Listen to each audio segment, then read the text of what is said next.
Hello, I'm Thomas at Art and Lit Matters, and today I want to talk about that fabulous and genre-creating Pulp Magazine of the 1920s and 30s and 40s weird tales, and specifically to dive into the poetry it both published and it inspired, and the way it taught generations to read poetry with a little more awareness of the darker, more fantastic, primal, imaginative, and sometimes horrific dimensions of poetry.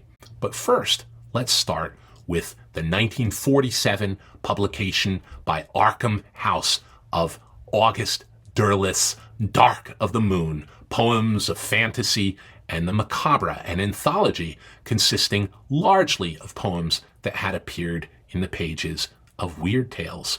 The roster of poets included in the anthology reads like a who's who of major early figures of fantasy, early horror, of dark and weird fiction, but it's poetry, and some of it is very, very good. And Weird Tales author Robert Howard leads the pack with 13 of his poems included. Clark Ashton Smith has 11 poems. H.P. Lovecraft has 4 poems. And so does Weird Tales regular Dorothy Quick and the vastly underrated Weird Tales contributor Mary Elizabeth Councilman. But there is so much more. Just as Weird Tales in its formative years looked to earlier writers whose work or individual stories or poems anticipated the Weird Tales aesthetic, introducing them to Weird Tales readers as reprints, Derleth also looked to the past for examples of weird poetry. Scanning through the table of contents of Dark of the Moon, Poems of Fantasy and the Macabre is like participating in a strange, witchy convocation of the weird, dark, incantatory powers that have always been part of poetry. And of course, we start with the ancient ballads that came down to us, passed from generation to generation, from bardic singers of tales, chanting them around the fire at night.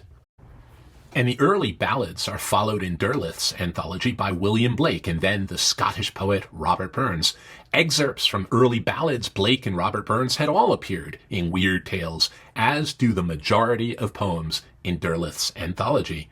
Here is Virgil Finlay's illustration from Burns's Tam O'Shanter, which certainly emphasizes the dark and horrid and weird side of the poem. In fact, this is just one of dozens of excerpts from poems that Finlay would illustrate, underscoring the uncanny, weird, and sometimes horrific side of a poem. There was an announcement of the new illustrated poetry series in the December 1937 issue of Weird Tales. We take pleasure in calling the attention of our readers to a new feature that we are inaugurating this month, a series of full-page pictures by Virgil Finlay, illustrating famous weird passages of verse. The first of these is based on a passage from George Sterling's A Wine of Wizardry, a passage so striking that Ambrose Bierce gave it a rank alongside those famous passages from Coleridge's Kubla Khan and Keats's Ode to a Nightingale, which Dante Gabriel Rossetti called two of the pillars of Hercules of modern human imagination. And just look at Finlay's astonishing illustration. And ere the tomb throne echoings have ceased, the blue-eyed vampire, sated at her feast, smiles bloodily against the leprous moon. Weird Tales was not only gathering past works that reinforced its own aesthetics of the weird, but it was providing the emerging weird and sometimes horrific new fantasy genre the distinguished literary pedigree it actually had. I think this is so important for understanding modern fantasy and horror genre fiction. Shakespeare's Macbeth, for example, is one of the weirdest plays ever written, with strange witch incantations of the weird sisters, and unceasing fascination with the supernatural, and the qualities primarily not of tragedy, but of modern horror, as when milk and blood are constantly running together, creating a deeply psychological and regressive sense of the terrible fragility of body and of life. Here, Finlay is interpreting the weird, piercing, uncanny witch speak of the weird sisters. double, double toil and trouble, fire burn and cauldron bubble. I think the series was helping the readers of Weird Tales be better readers of literature. Sidney Lanier. Their eyes upturned and begged and burned in brimstone lakes, and a hand above beat back the hands that upward yearned. From Shakespeare's King Henry IV. I can call spirits from the vasty deep. And from Weird Tales regular Clark Ashton Smith's The Hashish Eater, where leeches of scarlet moss have sucked the eyes of some dead monster and have crawled to bask upon his azure spotted spine. And from Sterling's A Wine of Wizardry, shapes of men that were point weeping at tremendous dooms to be, when pillared pomps and thrones supreme shall stir unstable as the foam dreams of the sea. And here is Virgil Finlay's original cover art of Seabury Quinn's engrossing Jules de Grandin story, Frozen Beauty, and in the same issue, Finlay's illustration to an old Cornish litany. From ghoulies and ghosties, long leckety beasties and things that go bump in the night, good Lord, deliver us. And here in the same issue as Dorothy Quick's fabulous The Witch's Mark is Finlay's haunting illustration from Coleridge's Kubla Khan, a savage place as holy and enchanted as air beneath a waning moon was haunted by woman wailing for her demon lover. And here from John Milton's paired poems L'Allegro and Il Penseroso, hence loathed melancholy of Cerberus and blackest midnight born in Stygian cave forlorn midst horrid shapes and shrieks and sights unholy. John Milton wrote that in the mid-17th century, and if that is not weird horror fantasy genre, I don't know what is. The horrific but truly stunning cover art here is by the illimitable master of Weird Tale covers, Margaret Brundage, and it accompanies one of Seabury Quinn's darkest Jules de Grandin stories of all, and how fitting that in the same issue is Virgil Finlay's great but horrific interpretation of Longfellow's The Skeleton in Armor.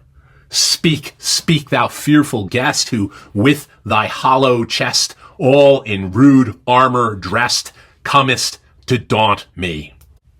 What a stunning but death or Thanatos haunted issue. And this from the immensely influential and popular Rubaiyat of Omar Khayyam.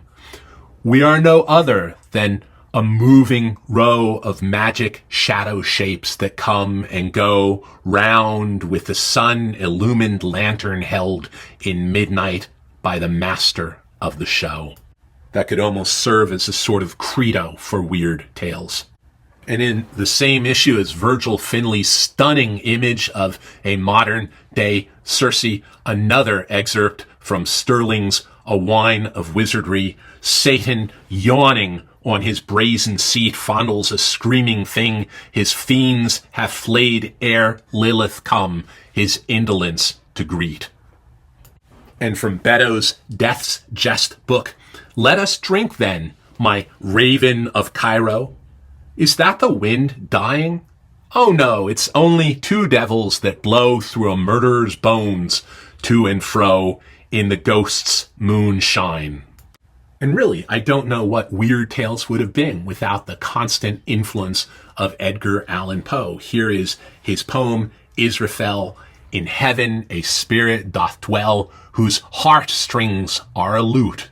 None sings so wildly well as the angel Israfel, and the giddy stars, so legends tell, ceasing their hymns, attend to the spell of his voice, all mute.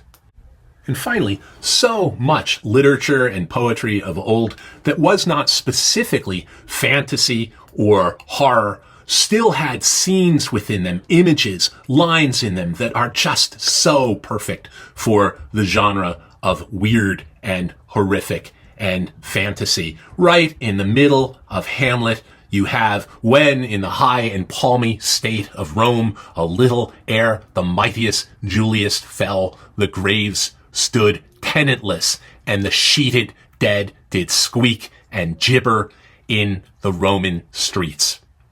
Okay, I think we'll stop there. I'm obsessed with the way that Weird Tales helped create modern fantasy and horror genre fiction, as well as the constant interplay in its pages and covers of text and art by such masterful artists as Virgil Finlay and Margaret, Brundage. But today's video suggests that the pulp Weird Tales performed a huge teaching function, introducing early readers to subtle interpretations of poetry.